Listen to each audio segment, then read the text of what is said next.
Pria yang bernama Vincent juga sangat cemas, dan berkata, 5 jam yang lalu, ketika penjaga kavaleri tidak muncul di titik dok, petinggi sudah mengirim penghubung ke Bergen untuk menyelidiki.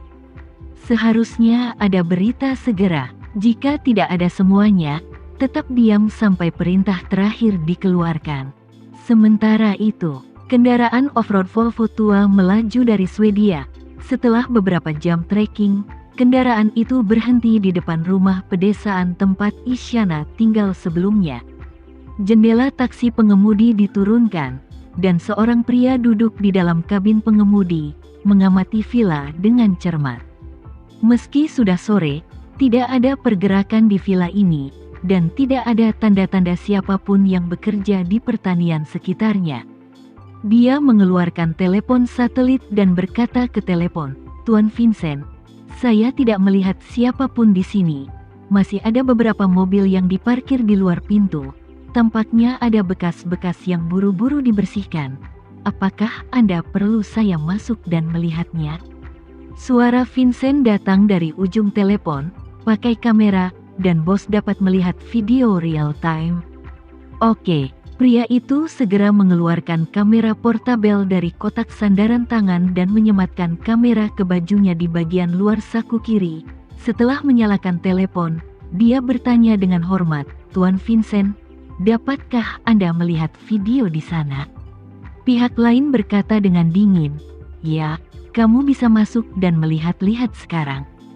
Pria di kursi pengemudi Volvo, setelah mengenakan kamera transmisi real time, mendorong pintu dan keluar dari mobil. Setelah memastikan bahwa tidak ada orang atau kendaraan yang lewat, dia menggunakan alat pemetik kunci untuk membuka pintu dengan terampil.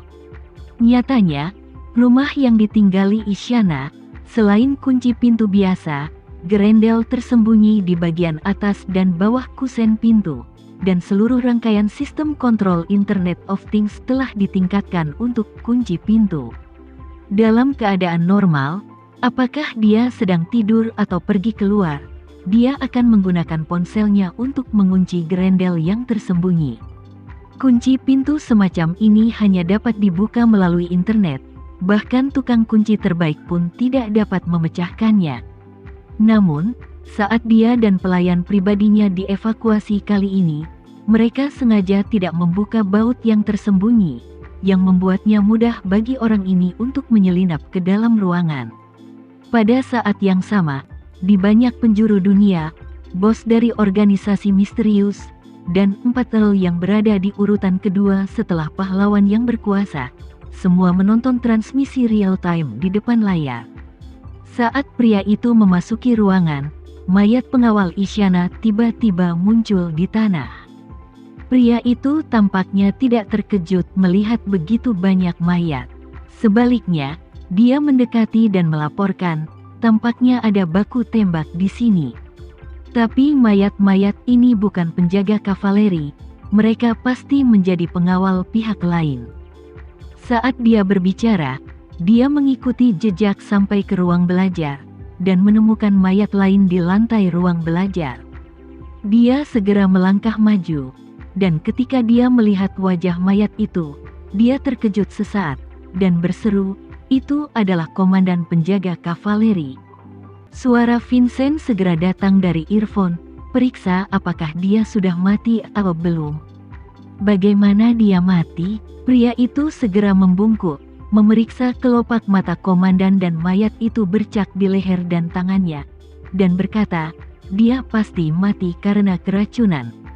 Saat dia berbicara, dia membuka gigi komandan dan menemukan taring yang hancur di mulutnya, dan segera menambahkan, tampaknya komandan bunuh diri dengan menghancurkan taringnya.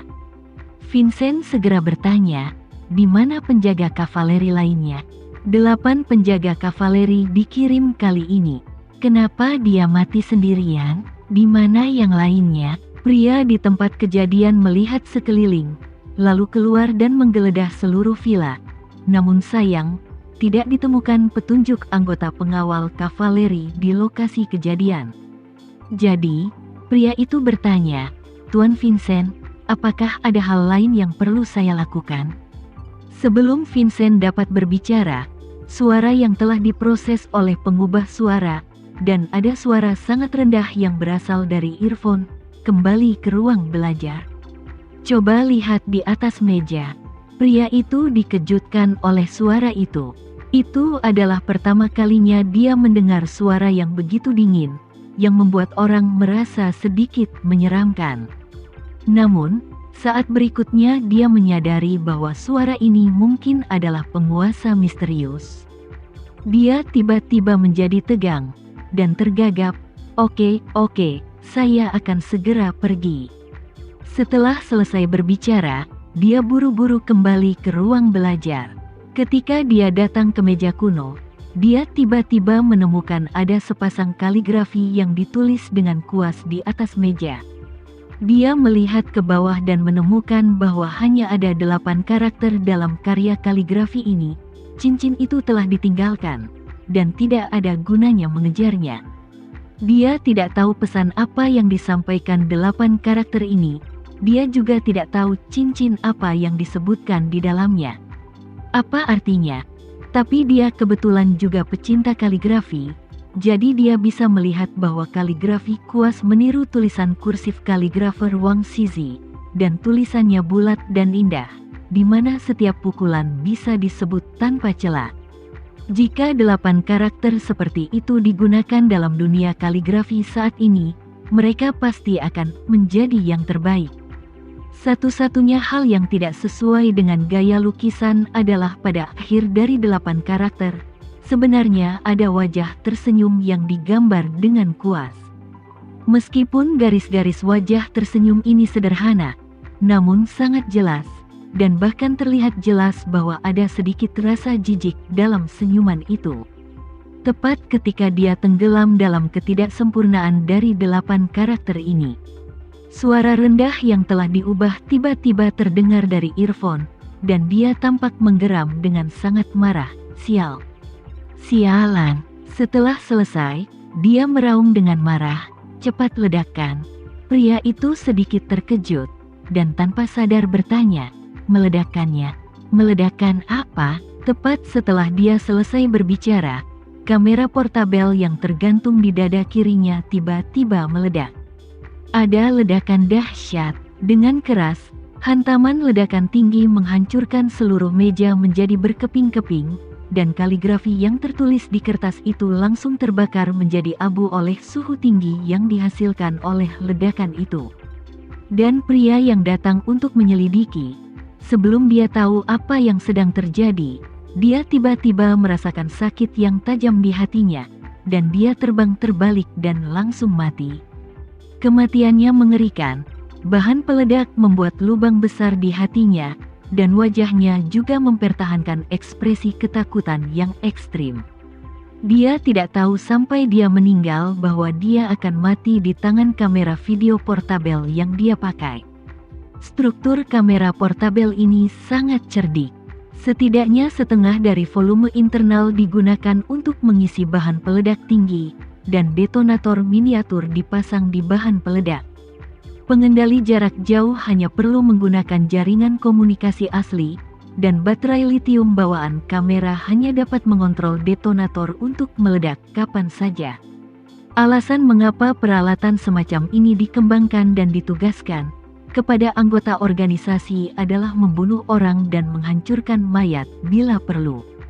Saat ini, kamera setelah ledakan menyebabkan nyala api di banyak tempat di dalam ruangan. Seluruh interior kamera terbuat dari bahan yang mudah terbakar. Setelah cangkang plastik khusus dibakar pada suhu tinggi, ini akan membentuk benda kental dengan viskositas tinggi seperti aspal, dan nyalanya bisa bertahan lama. Saat ini, meja rusak, lantai kayu, dan gorden yang terbuat dari serat kimia, semuanya ternoda oleh bahan lengket yang dihasilkan selama ledakan, dan benda lengket itu membawa api, sehingga api dengan cepat membesar. Beberapa menit kemudian, api yang berkobar sudah dinyalakan di ruang belajar, dan nyala api menyembur keluar dari ruang belajar, dan kemudian benar-benar menyulut seluruh villa. Ketika tetangga rumah itu melihat rumah itu terbakar, api benar-benar di luar kendali. Seseorang memanggil alarm kebakaran, tapi tempat ini relatif jauh, dan mobil pemadam kebakaran membutuhkan waktu hampir setengah jam untuk tiba. Saat mobil pemadam kebakaran tiba di lokasi, kondisi lokasi hampir hangus menjadi abu. Dan karena kerangka utama rumah di sini adalah struktur kayu, ketika api membakar ke tahap selanjutnya, seluruh villa runtuh seketika dan menjadi reruntuhan. Petugas pemadam kebakaran di tempat kejadian mulai memeriksa tempat kejadian setelah api terbuka padam, tetapi mereka tidak menyangka akan menemukan banyak mayat hangus di antara reruntuhan.